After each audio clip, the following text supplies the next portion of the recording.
咁多位高年級嘅小朋友，如果你經常喺斷意辨識題度遇到問題啊，一見到一啲主要技術、主要説明呢兩個字眼就非常之頭痛咧，咁你一定要留意翻呢一條片啦。我係 Im Sir，我已經有10年嘅中文教學經驗，專門幫咁多位同學仔理清中文嘅概念，掌握答題技巧啊。睇下呢條片咧，你會學到兩個實用嘅口訣，幫助你去應對斷意辨識題嘅。咁我哋一齊喺下邊嘅資訊欄度下載斷意辨識嘅練習，一齊上堂咯。好，咁首先咧，我哋去進入第一題啦。那天放學後，天空突然烏雲密佈，雷聲隆隆。我沒有帶雨傘，只好躲在學校附近的便利店門前避雨。就在這時，我看見一位老婆婆提着沉重的菜籃，步履蹣跚地走過馬路。一輛貨車飛快地駛過來，我立刻衝上前扶住老婆婆，帶她安全地走到對面。老婆婆感激地握着我的手說：謝謝你，好孩子。雖然我因此淋濕了半邊身子，但心裏卻感到無比的溫暖。好啦，咁我哋呢個時候咧，第一步要做咧，就係去判斷呢一個段落屬於乜嘢類型嘅一個段落啊。好啦，咁正常嚟講，你哋做斷意辨識題咧，最主要咧會分兩種嘅。好啦，咁啊第一種咧就當然就係比較常見，亦都係第一題呢一種啦，我哋就叫做記序段。好啦，喺一個記序段入邊咧，其實你可以當佢係同記序文相同嘅一個邏輯去睇嘅，只不過佢個表現嘅形式並不是一個完整嘅故事、完整嘅文章，而係一個簡短嘅段落嘅啫。所以咧，我哋都同樣可以用拆記序文嘅方法去拆解呢一個段落嘅。好啦，呢個時候咧，我哋要記住一個好緊要嘅口訣，就係所有嘅記敘段咧，都一定要係睇兩樣嘢。第一就係主角嘅行動，第二就係佢想去表達嗰個結局，可以係第一種抒發一個感情嘅，或者係佢係屬於第二種。佢係想說明一個道理嘅，咁你就要去判斷究竟佢屬於呢一種抒情啦，定抑或係去說明一個道理啦。好啦，咁相信大家同學仔咧都知道咧，我哋正常睇一篇記敘文咧，如果我哋想去揾佢究竟係想表達一個道理，講個教訓，抑或係想抒發一啲佢想表達嘅一啲感情的話咧，通常就會睇文章嘅最開頭啦，或者係最後嗰個部分。咁同樣呢一個邏輯咧，擺落去記敘段度咧，同樣都能夠做得到嘅。所以我哋可以睇得到喺呢一個段落入邊，佢最主要想去表達嗰個部分咧，就係心裏感到無比溫暖，即係話佢係屬於一個抒情文嘅記敘段。好啦，呢個時候我哋就可以開始着手去砌呢一個結構出嚟啦。第一個步驟就係佢個行動係啲咩呢？就係佢幫助老婆婆過馬路，同埋幫助佢去拎嘢啊，係咪帶佢啊？佢有冇講到？咁呢個就係個主角喺呢個段落入邊進行嘅最主要嘅行動部分嚟嘅。好啦，咁所以咧呢度咧，我哋可以間翻低個重點，寫翻低啲資料。呢度就係關於呢個段落最主要提及嘅行動內容啦。然後咧，呢個就係佢想抒發嘅感情。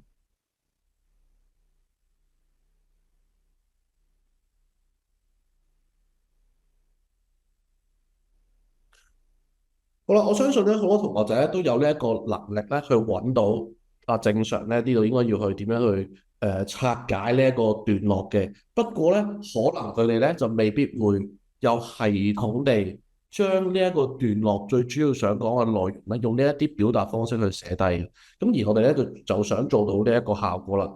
既然咧佢係一個講感情嘅部分咧，我哋就豁低去表達喺呢度係一個抒發感情嘅部分，個行動就係咁。咁所以咧。我哋個選擇嘅技術內容嘅答案啊，一定要係圍繞住第一要有個行動，第二要表達到個感情，先至叫完整符合翻我哋概括出嚟嘅段落大意。好啦，咁呢個時候咧，我哋就睇同下邊嗰啲選項逐個做配對咯。首先，A 作者課後遇到暴雨嘅經過。好啦，呢一度咧遇到暴雨嘅經過咧，因為佢冇提及到幫助老婆婆拎菜籃啊、過馬路啊嗰類嘢啦，咁所以咧佢最多都係喺行動嗰度咧啱一半嘅啫。而同時咧，佢係冇講過個感情部分嘅，咁所以咧我哋呢一度可以一聽一點，再加個交叉落去啦。然後 B 作者幫助老婆婆過馬路嘅經過感受，好啦，咁幫佢過馬路嘅經過就講到啦，感受咧就係佢一個感到無比溫暖，所以有兩個都有符合嘅，我哋聽一聽。好，咁啊，可能有啲同學仔見到呢個聽一聽嘅時候咧，就會揀答案啦，我游咗去啦，答案就係 B 咁樣。好啦，為表安全嘅起見咧，其實我哋可以嘗試去睇埋 C 同 D，確保呢兩個答案同樣都係作為排除嘅一個選項咧，我哋先至好最後落決定選擇答案 B。係啦，千祈唔好我哋見到一個睇落去好相似答案，我應該都啱噶啦，我哋就去判斷。因為有陣時咧，可能係啲選項同選項之間講嘅嘢好相似啦，睇落去都可能係好通順嘅喎，準確嘅喎。不過咧，某一個選項咧，佢個內容講嘅嘢會更加之精準啊。OK，同學記住呢樣嘢，選項咧有機會係通順但不精準。我哋咧要去求一個精準嘅選項，而唔係求一個通順嘅選項。咁嘅話咧，所有嘅選項咧都一定要經過你自己嘅分析同埋排除，再去做一個選擇。所以就算 B 呢度你睇落去一個啱嘅答案咧，你都排除埋 C 同 D 咧，先至去最後確定正確答案係 B。好啦，咁我哋繼續睇 C 咯。老婆婆感激作者嘅原因。好啦，嗱呢一度咧，其實有一個好大嘅問題出現咗嘅，就係因為呢一個文字最主要技術嘅主角當然就係作者啦，而並不是老婆婆啦。咁啊呢個答案咧由老婆婆呢個角度出發去提及咧，咁呢一度就相對嚟講就唔係好合邏輯啊，因為你冇理由明明係以主角角度出發嘅一個記敘段落或者係記敘文，無啦啦你去概括嘅時候，用其他人嘅角度、其他人嘅目光去出發嘅嘛。咁所以呢度咧，我哋好大機會就會打個交叉，表明佢係錯誤嘅，因為佢用嗰個視覺係錯咗啊。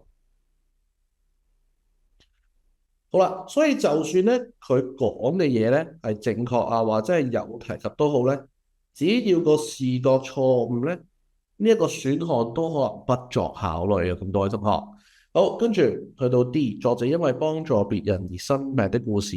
好啦，幫助別人咧，我姑且當佢係啱啦，但係生病呢一度咧係從來冇提及過嘅，咁所以咧 D 都係一個錯嘅答案。好啦，咁我哋去排除完逐個分析之後咧，咁真係最後唯一可以揀嘅答案咧就係 B 啦。好啦，咁當然啦，我知道有啲同學仔可能有陣時會佢判斷咧會發現有幾個答案呢個選項，可能有兩個選項咧我都剔晒喎咁樣。呢個時候我哋就用到呢一個秘訣，精準大於通順，邊個更加精準，佢就係作為正確嘅答案機會率咧，相對嚟講就會比較高啦。OK，好，所以呢一題答案咧就係 B。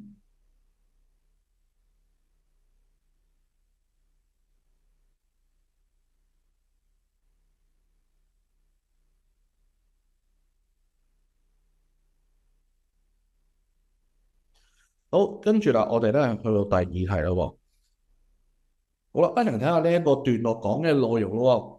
地球上的水不斷地循環，這個過程稱為水循環。首先，陽光照射海洋陸地的水面，使水蒸發成水蒸氣升到空中。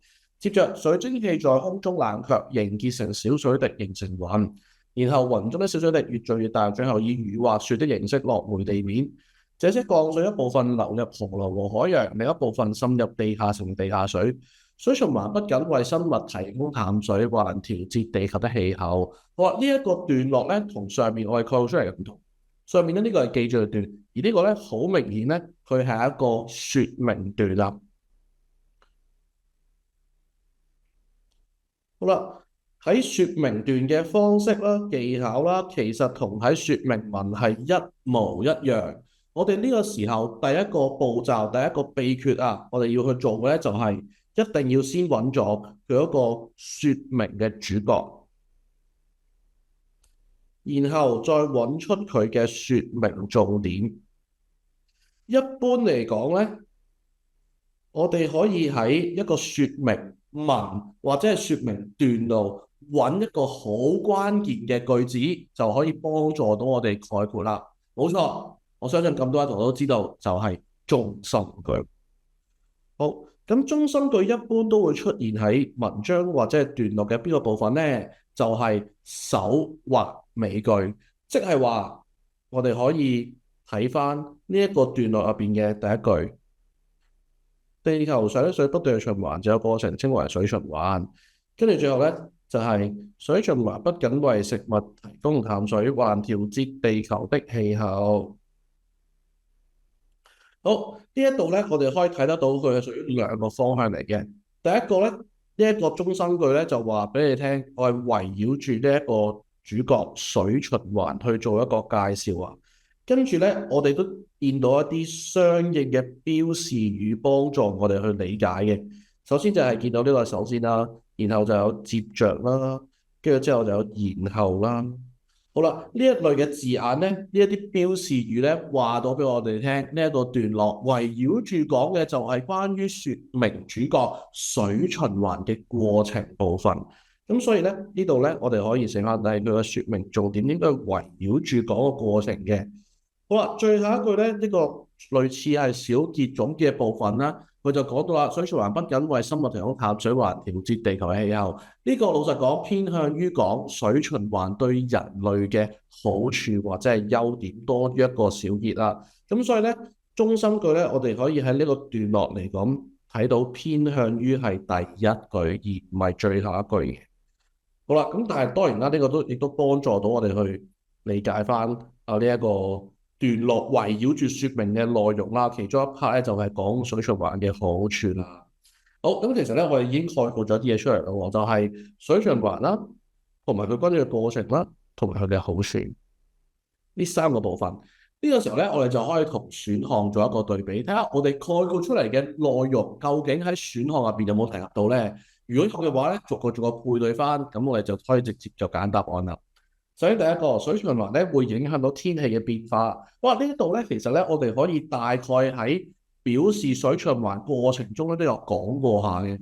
OK，因為咧佢有講到話佢會形成雲啦，跟住之後就係有雨啦或者係雪嘅形式落入到地面，呢啲都係屬於天氣嘅一部分嚟嘅。所以咧呢度咧我哋勉強都要叫做去啱咗一半啦。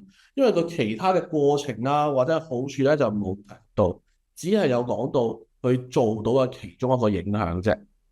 OK，我哋呢啲叫部分正確嘅選項。好，跟住啦 B， 地球上嘅淡水來源咧只有雨水。呢度咧我哋可以直接打個交叉，因為咧我哋可以睇翻喺上面呢一個段落嘅部分，就會講到這些降水一部分流入河流和海洋，另一部分滲入地下成為地下水。好啦，咁即係話咧，其實原本啊呢一類嘅雨水落到地下，佢係會同地下水做匯合嘅。即係話呢一個淡水的來源並非只有從天降嚟嘅雨水咁簡單，所以我可以直接打個交叉。跟住 C， 水循環的過程及其重要性。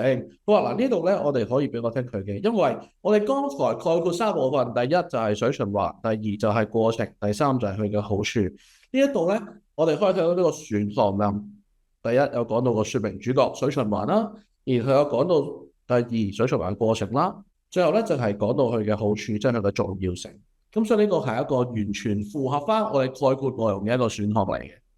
最後啦就係啲陽光對水循環沒有幫助。好啦，嗱呢度咧我哋可以直接交叉，因為佢係同文章段落內容完全違背。喺上面呢個提及到陽光照射海洋和陸地的水面，使水蒸發成水蒸氣升到空中。呢度咧就講到陽光嘅作用啦。咁既然咧陽光對於水循環其實係有佢一定嘅作用同幫助的話咧，咁即係 D 呢一個選項講嘅內容咧就係錯啦。哇！咁所以呢個亦都係屬於一個判斷嘅一個方式，我哋就可以打交叉。好啦，咁我哋概括翻剛才所有關於呢一個說明段落嘅一啲內容，然後去做配對比對，而最後咧，我哋會發現到一樣嘢，只有答案 C 選項 C 係完全符合翻呢一個段落想表達嘅主要內容啊。咁我哋開始揀答案。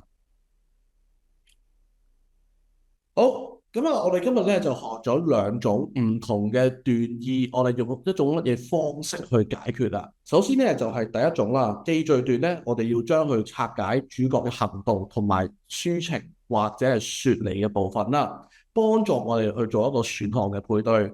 好啦，如果我哋見到記敘段以外嘅說明段嘅時候，就要揾到中心句，揾到佢嘅說明主角加重點。好啦，同學記住呢一個非常之重要嘅口訣，就係記敘段，我哋會係揾主角做嘅行為，再加個感情或者係道理。OK，呢個係屬於記敘段嘅一個小技巧嚟嘅。好啦，然後啦，到說明段啦，我哋咧就要揾中心句，然後咧個中心句要包含啲咩咧？就係關於個說明嘅對象係邊個啦，同埋佢圍繞住嘅說明重點。好啦，咁多位同學，只要你能夠做到呢一個效果咧，基本上每次做段意辨識都可以好輕鬆咁樣概括段意，然後就同選項做比對，選擇最精準、最適合嘅答案啦。好，咁我翻就到呢度啦。如果有唔明咧，記得喺下邊留言話俾我聽。好啦，有邊一類嘅語文知識想知道咧，都可以 WhatsApp 同我哋講噶。好啦，最後記得 like 同 share 俾有需要嘅同學仔啦。好，我係謙 Sir，我哋下次再見，拜拜。